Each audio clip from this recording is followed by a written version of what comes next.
नमस्कार, राम राम। मैं महावीर स्वामी और थे देख रहे हो मरुधरा की आवाज़। अब खबर सूरतगढ़ से जठा वकीलों को धरनो तीसरे दिन भी जारी रहो।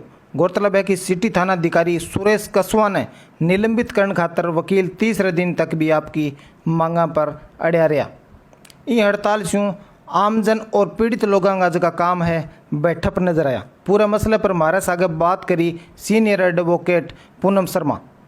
सुनो बा ये मसले पर के धरना है सूरतगढ़ सिटी थाना अधिकारी सुरेश कसवा के खिलाफ। सुरेश कसवा जब से पोस्टिंग आए हैं यहाँ पे तब से लगातार जो शहर के लोग भी हैं उनके साथ में भी काफ़ी घटनाएं, तकरीबन 7 से 8 घटनाएं ऐसी हुई जो शहर के गणमान्य जो लोग कोई शिकायत लेकर के गए, उन्होंने सामने से उन्हीं लोगों के खिलाफ FIR दर्ज करी।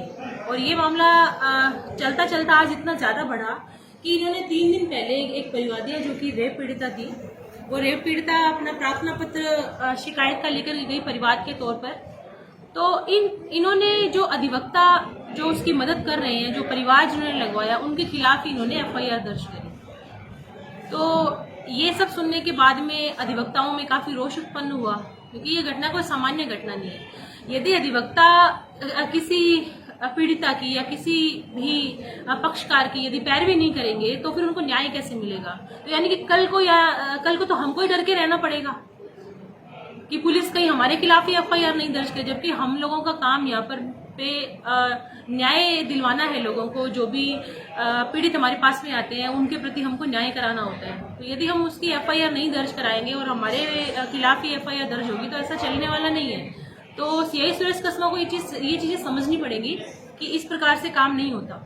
तो अब कहाँ तक पहुंची है बात? आप 2-3 दिन से बैठे हुए हैं, धरने पर बैठे हैं। 3 दिन से कोर्ट बिल्कुल बंद है और कोई अधिवक्ता कोर्ट में नहीं गया है। सब मामलों का भी नुकसान हो रहा है, क्योंकि जिनकी तारीखें इन दिनों में पड़ रही हैं वो सब मामले आगे की तारीखों पर जा रहे हैं। तो ये प्रतिदिन जितने दिन ज्यादा ये मामला चलेगा उतना ज्यादा कोर्ट को नुकसान होने वाला है। आगे की क्या रणनीति रहेगी अगर जल्दी? अधिवक्ताओं का ये कहना है कि इस CI को सस्पेंड किया जाए, और जब तक सस्पेंड नहीं करेंगे तब तक ये धरना उठने वाला नहीं है, क्योंकि इस प्रकार के लोग शहर में बर्दाश्त नहीं किए जाएंगे। शहर में पहले ही भ्रष्टाचार अपने चरम पर है। जगह जगह यदि मैं सामान्य की तौर पर भी बात करूं तो हमारे शहर में भ्रष्टाचार का एक गढ़ बना हुआ है।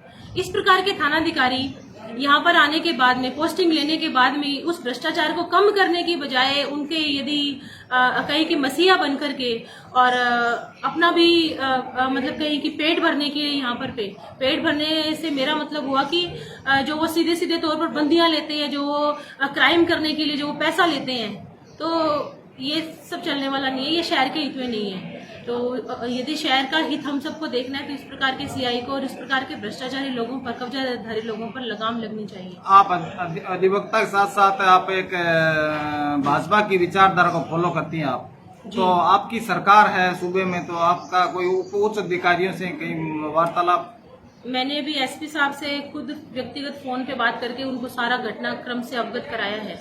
वो अभी थोड़ा व्यस्त थे, तो लेकिन जल्दी ही उनकी तरफ से रिप्लाई आ जाएगा, और नहीं भी आएगा तो मुख्यमंत्री जी तक ये मामला हम पहुंचाएंगे। तो ये छोटा मामला नहीं है।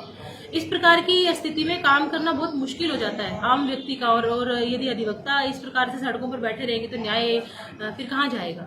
आम आदमी को न्याय नहीं मिलने वाला है। बहुत बहुत धन्यवाद। अधिवक्ता ही अन्याय से पीड़ित हो रहे हैं तो बहुत बहुत धन्यवाद।